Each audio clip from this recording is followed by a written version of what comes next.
നമ്മുടെ ഉന്നത വിദ്യാഭ്യാസ മന്ത്രി ശ്രീമതി ആർ ബിന്ദു ആള് തൃശ്ശൂരിൽ നിന്നാണെങ്കിലും തിരുവനന്തപുരം നഗരം ഇതിനകം പരിചിതമായി കാണുമെന്ന് നമുക്ക് ന്യായമായി വിശ്വസിക്കാം.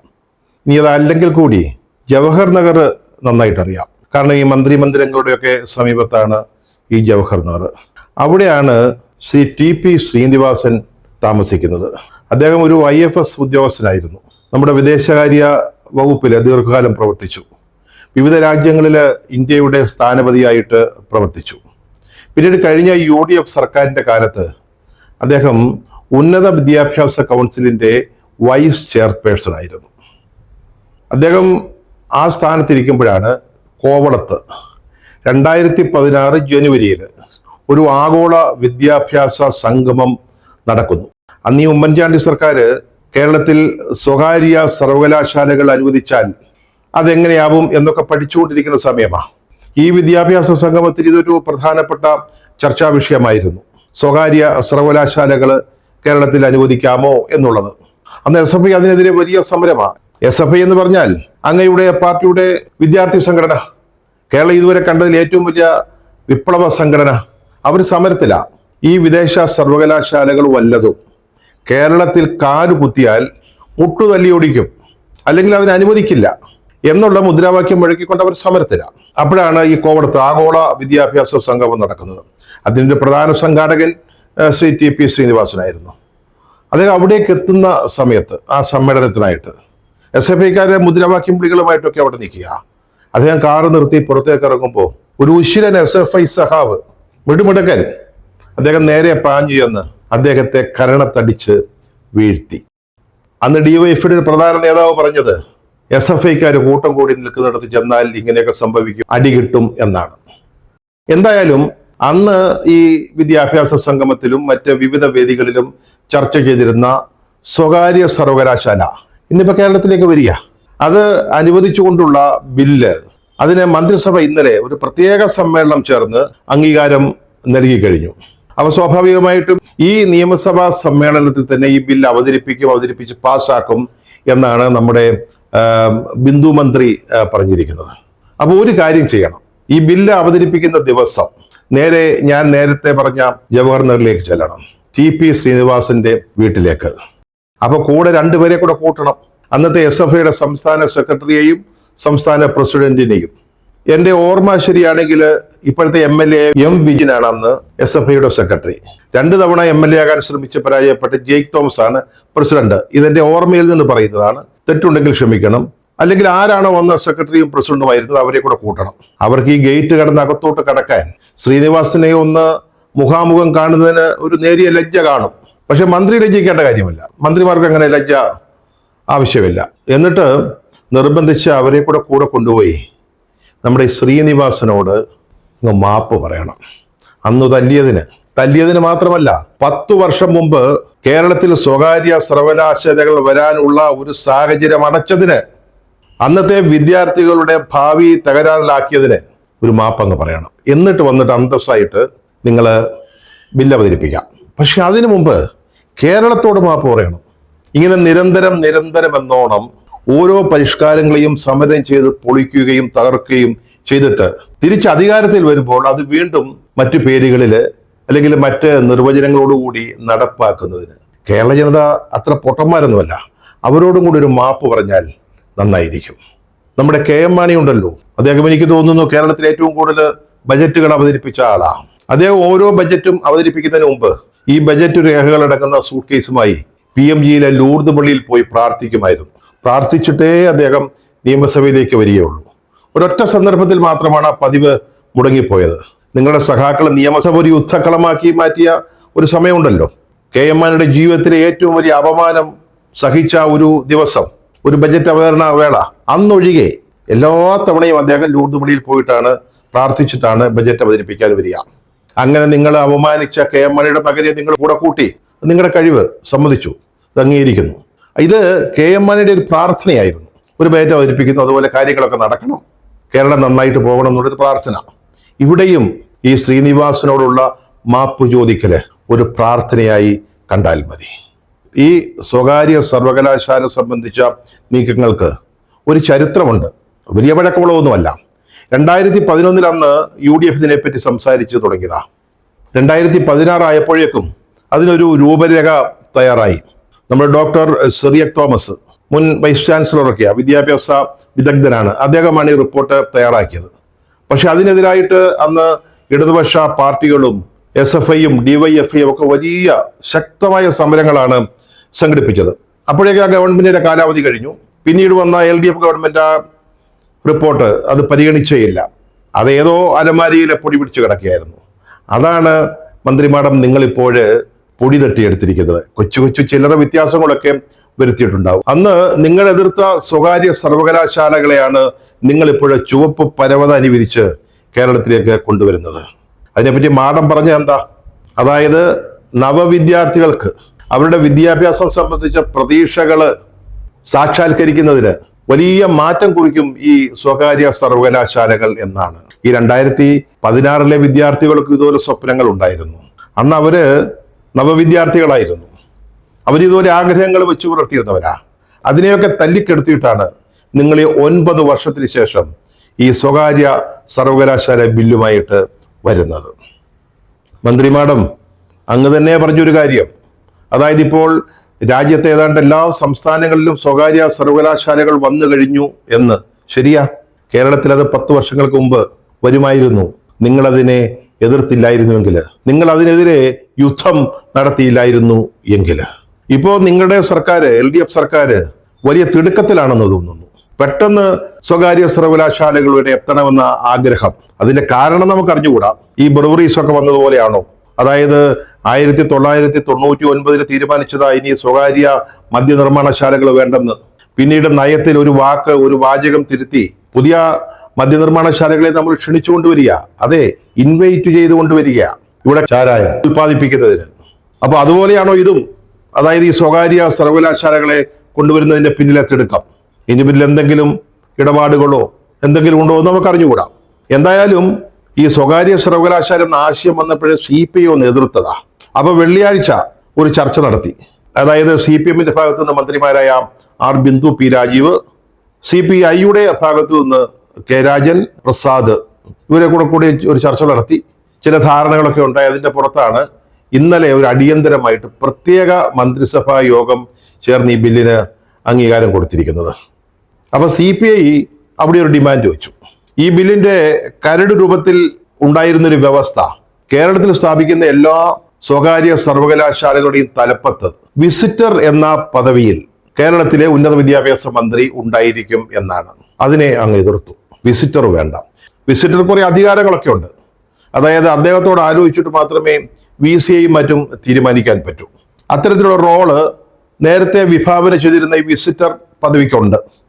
അപ്പൊ നമ്മുടെ R ബിന്ദു ആയിരിക്കും ഈ ഗവൺമെന്റിന്റെ കാലത്ത് ഒരു സ്വകാര്യ സർവകലാശാല വന്നാൽ വിസിറ്റർ ആവുക.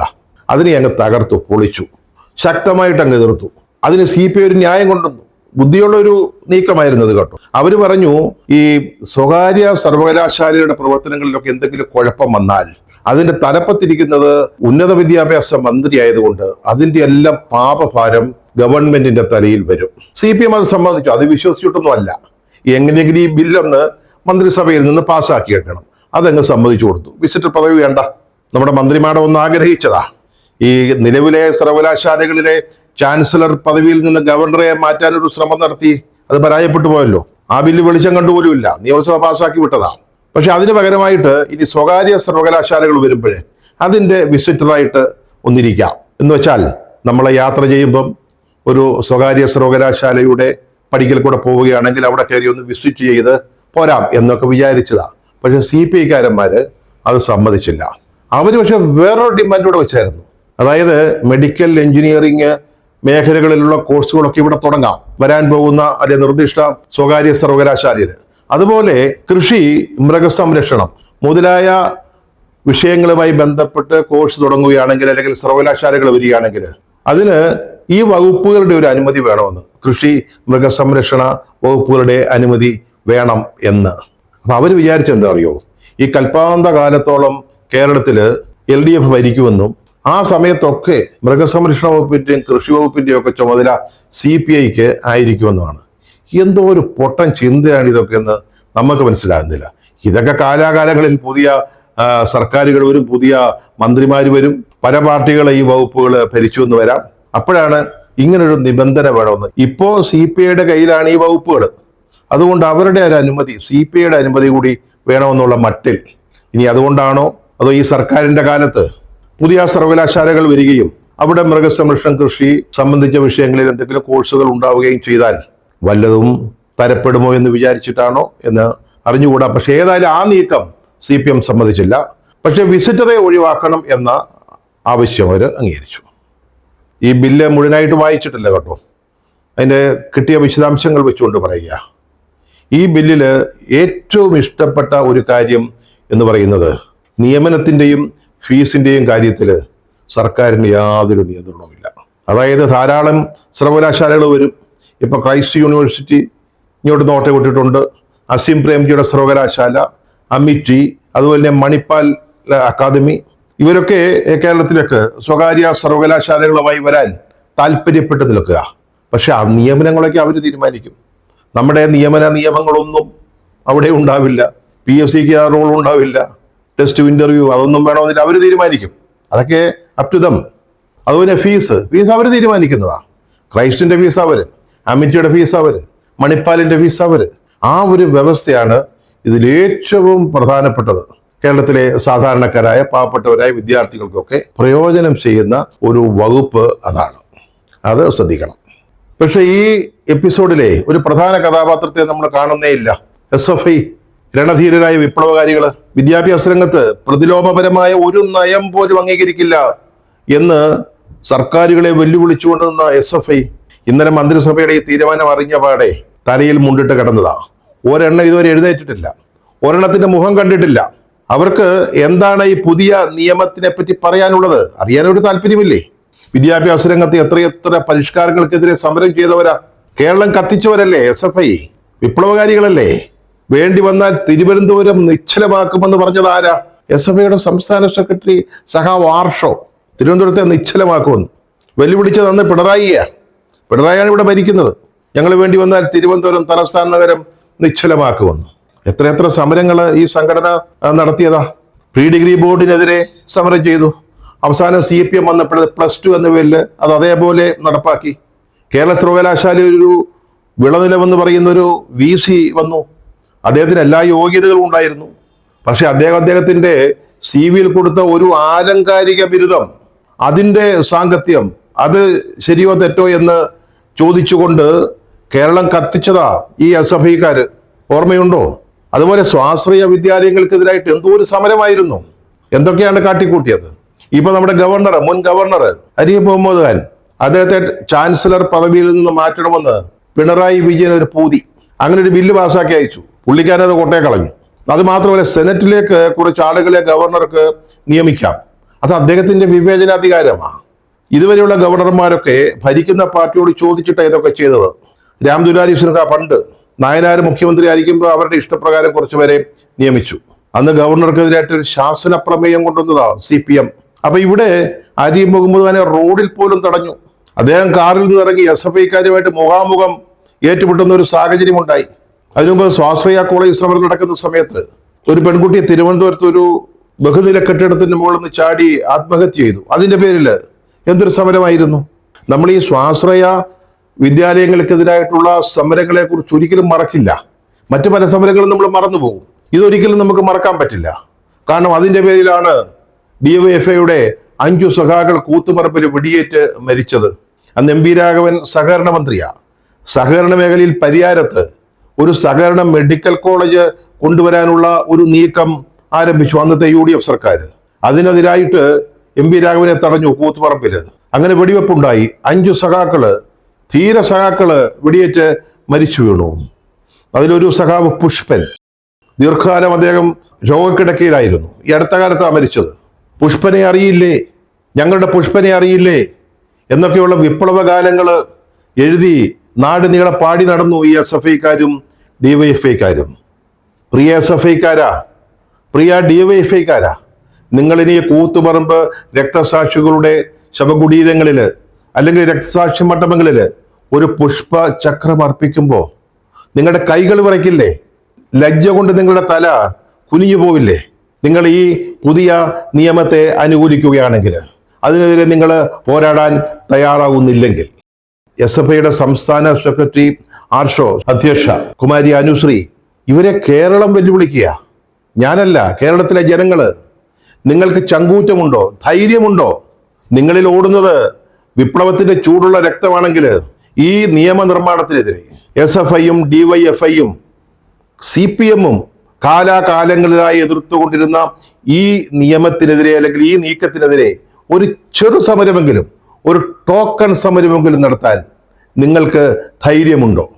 ഈ സർക്കാർ, ഇടതുപക്ഷ സർക്കാർ ഒരു തിരുത്തൽ ശക്തിയാകുമെന്ന് പറഞ്ഞപ്പോൾ ഇത്രയൊന്നും വിചാരിച്ചില്ല. എത്രയെത്ര കാര്യങ്ങളിലാണ് അവര് കാലാകാലങ്ങളിലായിട്ട് അവരുടെ നയം തിരുത്തിക്കൊണ്ടിരിക്കുന്നത്. പഴയ ചരിത്രം മുതൽ നോക്കുക. ട്രാക്ടർക്കെതിരെ സമരം നടന്നു, ടില്ലറിനെതിരെ സമരം നടത്തി, കമ്പ്യൂട്ടറിനെതിരെ വലിയ തോതിലുള്ള സമരം നടത്തി. എന്നിട്ട് എന്തായി? നിങ്ങൾ സ്വാശ്രയ വിദ്യാലയങ്ങൾക്കെതിരെ സമരം നടത്തി. നിങ്ങൾ തന്നെ സ്വാശ്രയ കോളേജുകൾ ആരംഭിച്ചില്ലേ? പരിയാരം മെഡിക്കൽ കോളേജ് അന്ന് MP രാഘവൻ അത് നടപ്പാക്കാൻ ആഗ്രഹിച്ചപ്പോൾ അതിനെ എതിർത്ത നിങ്ങൾ ഇന്ന് പരിയാരം മെഡിക്കൽ കോളേജ് നിങ്ങളുടെ കൈവശമല്ലേ? അല്ലേ? അതുപോലെ തന്നെ പ്രീ ഡിഗ്രി ബോർഡ്, അതിനെ പൊളിക്കാൻ നിങ്ങൾ കേരളത്തെ കലാപ ഭൂമിയാക്കി മാറ്റി. പിന്നീട് CPM എന്താ ചെയ്തത്? അത് +2 എന്ന പേരിൽ നടപ്പാക്കി. ട്രോളിനെ എതിർത്തു, ജനദ്രോഹകരമാണെന്ന് പറഞ്ഞു. ഇപ്പൊ ട്രോൾ നടപ്പാക്കുക, ഒരു ലജ്ജയും കൂടാതെ, ഒരു ഉടുപ്പും കൂടാതെ. മദ്യനിർമ്മാണശാല ഇനി ഇല്ല എന്ന് പറഞ്ഞു. ഇപ്പോൾ പാലക്കാട് എലപ്പുള്ളിയിൽ ഒരു മദ്യനിർമ്മാണശാലയ്ക്ക് അനുമതി കൊടുത്തിരിക്കുക. നിങ്ങൾ അതിവേഗ തീവണ്ടിപ്പാത, സിൽവർ ലൈൻ എന്നൊക്കെ പറഞ്ഞ് കുറെ കാലം നടന്നല്ലോ. ഇപ്പൊ അത് മാറ്റിപ്പിടിക്കുക. ഇപ്പൊ സെമി സ്പീഡായി. എന്താണ് പെട്ടെന്നൊരു മാറ്റം? അന്ന് നമ്മുടെ MP ഗോവിന്ദൻ പറഞ്ഞതാ, CPMന്റെ സംസ്ഥാന സെക്രട്ടറി, ഈ സിൽവർ ലൈൻ വന്നു കഴിഞ്ഞാല് കണ്ണൂരിലെ അമ്മച്ചിമാർക്ക് അവിടെ അപ്പം ഉണ്ടാക്കി തിരുവനന്തപുരം വരെ വന്ന് വിറ്റിട്ട് പോകാമെന്ന്. അപ്പൊ ഇനി അമ്മച്ചിമാർ എന്തോ ചെയ്യും ഈ സെമി സ്പീഡ് വന്നാൽ? ഇങ്ങനെ നയങ്ങൾ മാറ്റിക്കൊണ്ടേയിരിക്കുക, തീരുമാനങ്ങൾ മാറ്റിക്കൊണ്ടിരിക്കുക. തെറ്റുതിരുത്തുന്നത് നല്ലതാ. നിങ്ങൾക്ക് എപ്പോഴും ഇങ്ങനെ കമ്മ്യൂണിസ്റ്റ് പാർട്ടികൾക്ക് ഈ ലൈറ്റ് കത്തുന്ന ആദ്യം ഓരോന്ന് ചെയ്യും, പിന്നീട് തെറ്റ് തിരുത്തും, പിന്നീട് തിരുത്തും. പക്ഷേ തിരുത്തുന്നതിന് മുമ്പ്, ഈ നയം മാറ്റുന്നതിന് മുമ്പ് ഇതൊക്കെ കണ്ടും കേട്ടുമിരിക്കുന്ന കേരളത്തിലെ ജനങ്ങളോട് ഒരു ചെറിയ ഖേദം പ്രകടിപ്പിച്ചുകൂടെ? നിങ്ങൾ മാപ്പി ചോദിക്കൊന്നും വേണ്ട, ഒരു ഖേദപ്രകടനം. ഇത് നിങ്ങളുടെ സ്ഥിരം പരിപാടിയാണല്ലോ. അതായത് നിങ്ങളുടെ നയം എന്താ? UDF അധികാരത്തിൽ വരുമ്പോൾ ഒരു കാര്യവും ചെയ്യിക്കില്ല, അതൊക്കെ ഞങ്ങൾ വരുമ്പോൾ ഞങ്ങൾ അങ്ങ് ചെയ്തോളാം. എത്രയെത്ര ഉദാഹരണങ്ങൾ പറയാനുണ്ട്. നമ്മുടെ കൊച്ചി വിമാനത്താവളം, അതിന്റെ പേരിൽ എന്തൊരു സമരമായിരുന്നു. അതുപോലെ വിഴിഞ്ഞം എയർപോർട്ട് വന്നപ്പോൾ 5060 കോടി രൂപയുടെ പദ്ധതിയിൽ 5000 കോടി രൂപയുടെ അഴിമതി ഉണ്ടെന്ന് പറഞ്ഞുകൊണ്ട് അതിനെതിരെ സമരം ചെയ്തു. കണ്ണൂർ വിമാനത്താവളത്തിനെതിരെ പോരാട്ടമായിരുന്നു. അതുപോലെ എത്രയെത്ര സംഗതികളില്. ഇത് 1969 തുടങ്ങിയതാണ് CPM. അച്യുതമേനോൻ അപ്രതീക്ഷിതമായിട്ട് ഇവിടെ മുഖ്യമന്ത്രിയായിട്ട് വന്നപ്പോൾ അന്നത്തെ പ്രഖ്യാപിത നയം എന്തായിരുന്നു? ലാത്തി ചാർജ് ഇല്ലാതെ, വെടിവെപ്പില്ലാതെ ഒരു ദിവസം പോലും ഞങ്ങൾ നിങ്ങളെ ഭരിക്കാൻ അനുവദിക്കില്ല എന്നായിരുന്നു. അന്നൊരു ട്രാൻസ്പോർട്ട് സമരം നടന്നപ്പോ മട്ടന്നൂരിനടുത്ത് ട്രാൻസ്പോർട്ട് ഓഫീസിന് തീ കൊടുത്ത് 4 പേരെ കൊന്നവരാ. അത് അന്നത്തെ സർക്കാരിനുള്ള എതിർപ്പിന്റെ പേരിൽ മാത്രം. ഇപ്പൊ പുതിയ സർക്കാർ നിങ്ങൾ അധികാരത്തിൽ വരുമ്പോൾ നിങ്ങൾക്ക് ഇതെല്ലാം ചെയ്യാം, ഏത് പരിഷ്കാരങ്ങളും കൊണ്ടുവരാം. നിങ്ങളുടെ പഴയ ഒരു രീതിയാണ്. അത് തന്നെയാണ് ഇവിടെയും ആവർത്തിക്കുന്നത്. സ്വകാര്യ സർവകലാശാലയുടെ കാര്യത്തിൽ, ട്രോളിന്റെ കാര്യത്തിൽ, അതുപോലെ എലപ്പുള്ളി ബ്രൂവറിയുടെ കാര്യത്തിൽ, ഇതെല്ലാം പഴയ നിങ്ങൾ എതിർത്ത് തോൽപ്പിച്ച തീരുമാനങ്ങൾ നിങ്ങൾ തന്നെ നടപ്പാക്കുന്നു. UDF ഒന്നും ചെയ്യരുത്, ഒക്കെ നമ്മളായിക്കോളാം. ഈ വാർത്ത സംബന്ധിച്ച് മലയാള മനോരമയിൽ വന്ന ഒരു റിപ്പോർട്ടില് ഒരു വാചകം ഇങ്ങനെയാണ്: 9 വർഷം മുമ്പ് ഉന്നത വിദ്യാഭ്യാസ കൗൺസിൽ വൈസ് ചെയർമാന്റെ മുഖത്ത് നിങ്ങൾ അടിച്ച അടി, ആ അടിക്കുള്ള തിരിച്ചടി ഇന്ന് CPM ലജ്ജാപൂർവം ഏറ്റുവാങ്ങുകയാണ്. വളരെ അർത്ഥവത്തായ ഒരു കാര്യമാണ്. നിങ്ങൾ എതിർത്തതും നിങ്ങളെ തോൽപ്പിച്ചതുമായ കാര്യങ്ങളൊക്കെ വിധി നിങ്ങളെ കൊണ്ട് തന്നെ ചെയ്യിക്കുകയാണ്. ഇതുപോലെ തിരിച്ചുള്ള അടികൾ ഏറ്റുവാങ്ങാൻ ഈ സർക്കാരിന്റെ ജീവിതം ഇനി 1.5 കൊല്ലം ബാക്കി.